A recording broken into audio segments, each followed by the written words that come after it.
to any of the hundreds of private docks.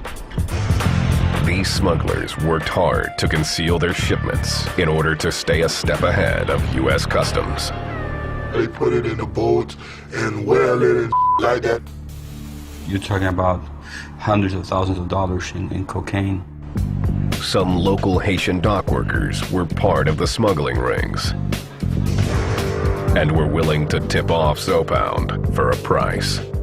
You have the old Haitian man on, we call him the Haitian Poppy. He tell you what's going on, he give you the format, you know, how to go on, how many people on there, and he even tell you specifically where's that. You from Miami, you know, the boats come in, the boats getting robbed, they getting touched.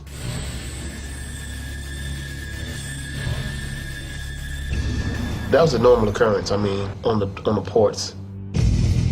The boats were easy marks, and the robberies were rarely reported. Who's going to call the police and say, well, I've been ripped off for, a ton of cocaine or 1,000 pounds of cocaine?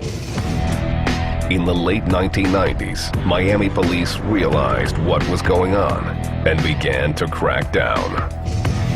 They confiscated nearly 1,300 pounds of cocaine from one freighter alone.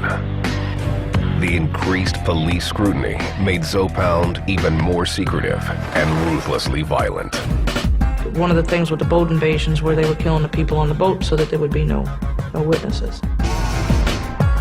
When Macazo and the other Zopound members raided the Larche Dende on the night of March 5th, 1997, they were hoping to hit the jackpot. The perfect robbery had one problem, though. The ship's captain was unaccounted for. Miami. Many call it the capital of Latin America and the Caribbean. Some 100,000 Haitians call the city home. Zopound, one of the city's most notorious gangs, was started by Haitian immigrants steeped in a culture of violence. There was no rules when we was dealing with, there's no rules in war. These immigrants are refugees from the poverty, disease, and repression of their native country. Haiti is the poorest country in the Western Hemisphere. Some 80% of its people live below the poverty line.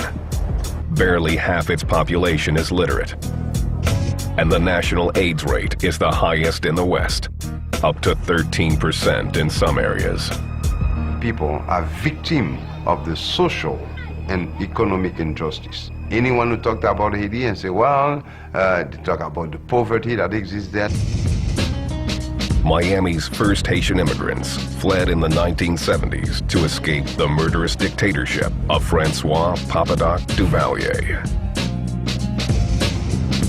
The refugees crowded onto old, unsafe boats and attempted to make the harrowing 700-mile trip from Haiti to South Florida.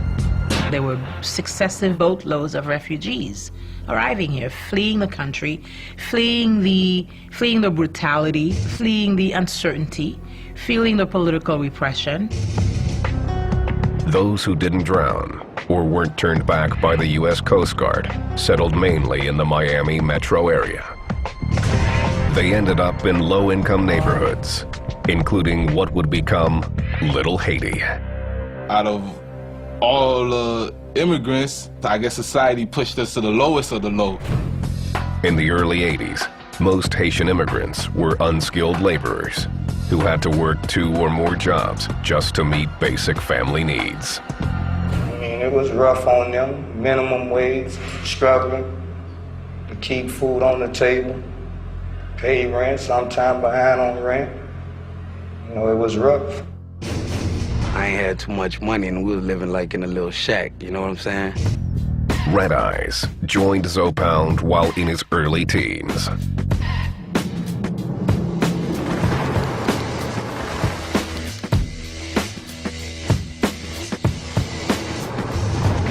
As a child, he and his friends had trouble fitting in with other kids in the neighborhood.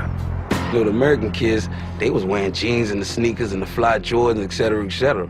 You know, so when you looking at that, you look, you know, you go to wanting that. The Haitians were often bullied by other children. They catch a vulnerable Haitian person that's walking to or from class or to or from school, and a mob of kids will jump on them for no reason at all. See, in those days, because of those things was happening to Haitians on Fridays, they called Haitian Fridays, they would jump the Haitians. Jean remembers one fight when he was 12. I was in the lunch line, and a kid decided to skip me. He was a bigger kid, so he kind of did me up really well. But I stood there and I fought toe to toe. And I got hurled.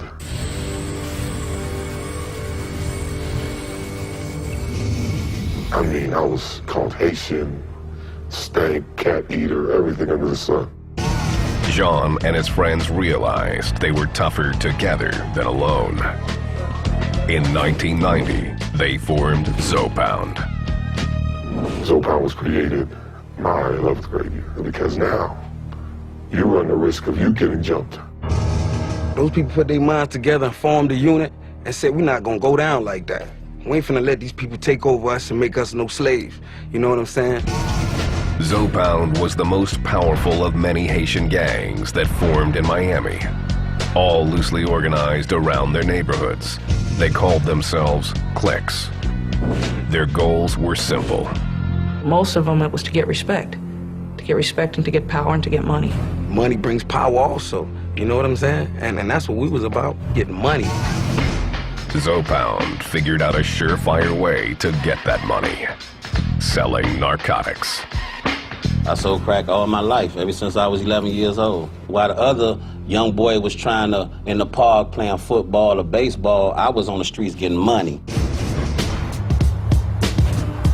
The gang started to hang out on Northeast 56th Street and 1st. They dubbed their headquarters the White House. We right here in Little Haiti, 56th and 1st, in front of the legendary White House where we used to hustle. Like I used to tell you, you know, hustle. Sell a little weed, sell a little everything we can get our hands on, you know what I'm saying? See, when you want to come find Zopound, come to the White House. You got any problem with Zopound? Come to the White House. Anything that went place in Little Haiti before it went down, they had to come to the White House. Plain and simple. Believe that. We was young, fresh, swagged out. You know, we had our donks.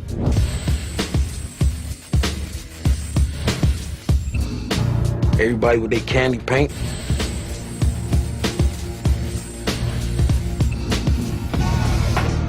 In Haiti, Francois Duvalier's dictatorship had ended with a violent overthrow.